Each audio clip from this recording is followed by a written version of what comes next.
안녕하십니까, 솔리드웍스 원동현입니다. 이번 시간에는 솔리드웍스의 어셈블리 모델링 활용에 대해서 설명해 드리려고 합니다.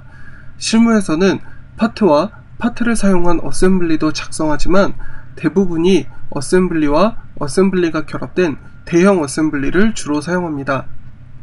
하지만 어셈블리와 업셈블리를 조립할 때 작동하도록 만들어진 하위 어셈블리가 고정 상태로 움직이지 않는 문제를 겪어보신 분들이 많으실 겁니다.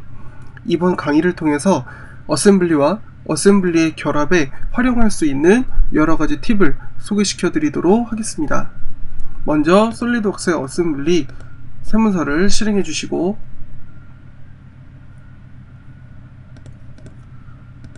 그리고 부품이 저장되어 있는 폴더에서 제일 먼저 기준이 되는 부품을 먼저 불러오도록 하겠습니다. 부품을 삽입하고 그 다음 로어 커넥팅 로드 부품을 불러오시고, 그리고 피스톤 헤드 부품을 가지고 오겠습니다. 그리고 이 상태에서 오른쪽 마우스를 클릭해서 부품을 드래그 해보면 부품을 회전시킬 수 있다 라고 지난 시간에 말씀을 드렸습니다. 이렇게 조립될 부분을 먼저 놓고, 그리고 컨트롤 키를 눌러서 면과 면, 조립될 부분을 먼저 선택하신 다음에 메이트 도구를 클릭해 주시면 이렇게 바로 메이트가 들어가는 것을 확인하실 수 있습니다. 또는 컨트롤 키를 누른 상태에서 면과 면을 선택했을 때 이렇게 팝업 창에서도 바로 메이트 작업이 이어서 작성하실 수가 있겠습니다. 현재 강의 중인 솔리드웍스 버전은 솔리드웍스 2014 버전이 되겠습니다. 이렇게 해서 동심 조건을 입력하시고, 반대편에도 다시 한번 동심 메이트를 선택하겠습니다. 그리고 빠른 보기에서 리얼뷰와 음영 처리 그림자를 잠깐 억제시켜 보도록 하겠습니다.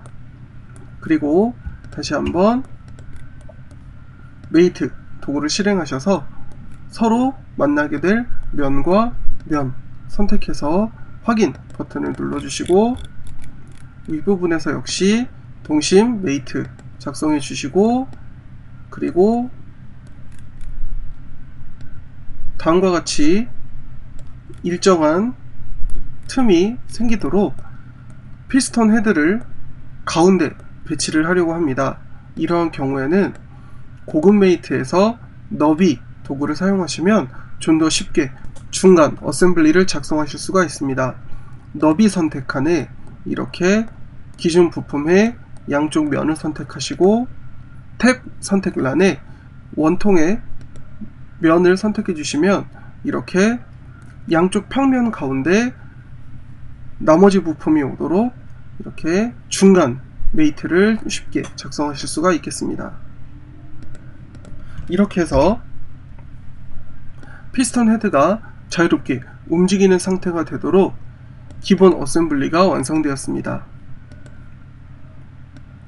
1차적으로 완성된 어셈블리를 다음과 같이 드래그해서 저장하도록 하겠습니다. 저장하는 방법 다시 한번 보여드리겠습니다. 디자인 트리에서 이름을 클릭하시고 부품들이 저장된 폴더 위로 클릭해서 드래그 해주시면 좀 더 쉽게 어셈블리를 저장하실 수가 있습니다. 재생성하고 저장 버튼을 누르신 다음에 어셈블리 1차 어셈블리를 저장해 보도록 하겠습니다.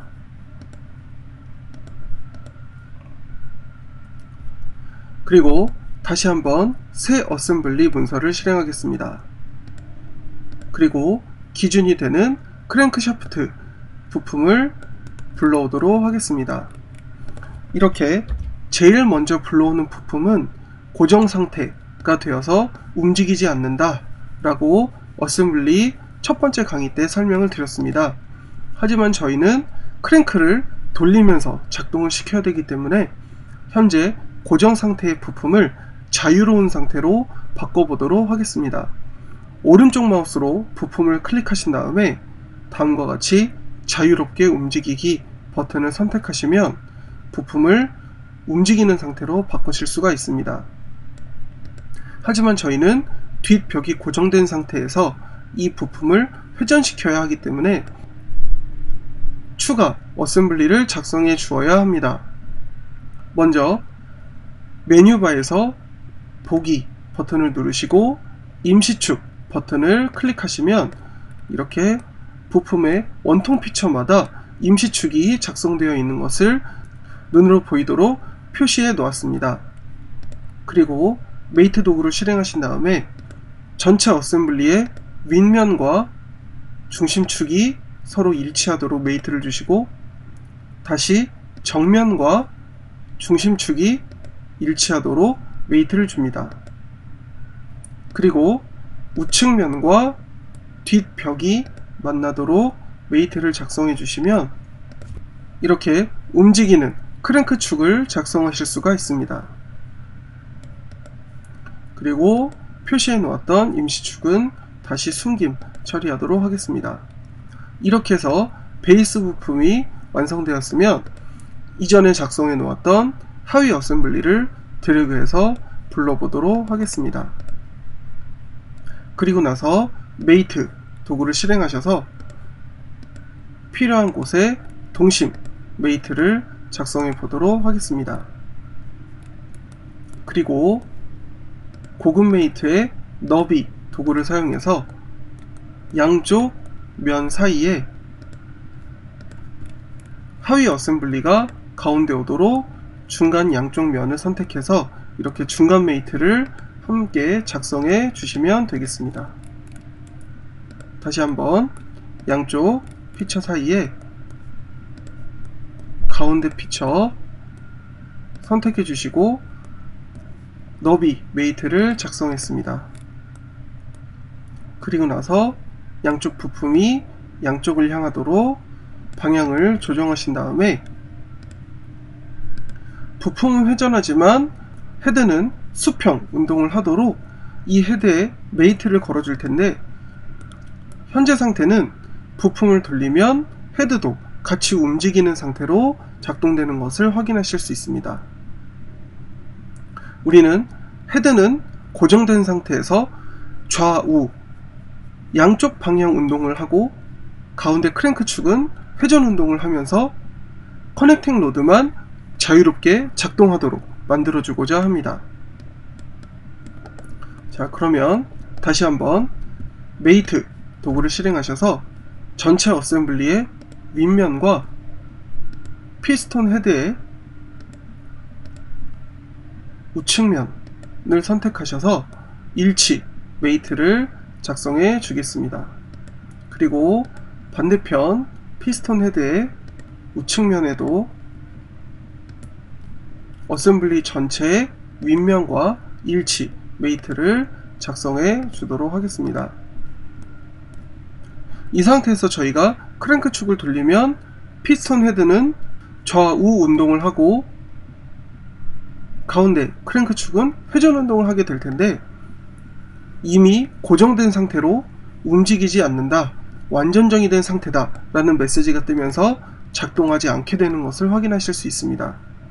이러한 경우는 어셈블리가 어셈블리 내부에 삽입되었을 때 어셈블리 자체가 부품화 되는 성격 때문에 이런 문제가 발생하는데 이렇게 고정된 상태의 어셈블리를 움직이는 상태로 바꿔주기 위해서는 디자인 트리에서 하위 어셈블리를 오른쪽 마우스 클릭하시면 옵션 창에 부품 속성 탭이 있습니다. 부품 속성 탭을 클릭하셔서 다음과 같이 유동 상태로 바꿔주시면 디자인 트리의 아이콘이 살짝 바뀌는 것을 확인하실 수가 있습니다. 반대편 부품도 마찬가지로 유동 상태로 바꿔주시면 이렇게 크랭크 축이 우리가 원하던 상태로 작동하는 것을 확인하실 수 있습니다.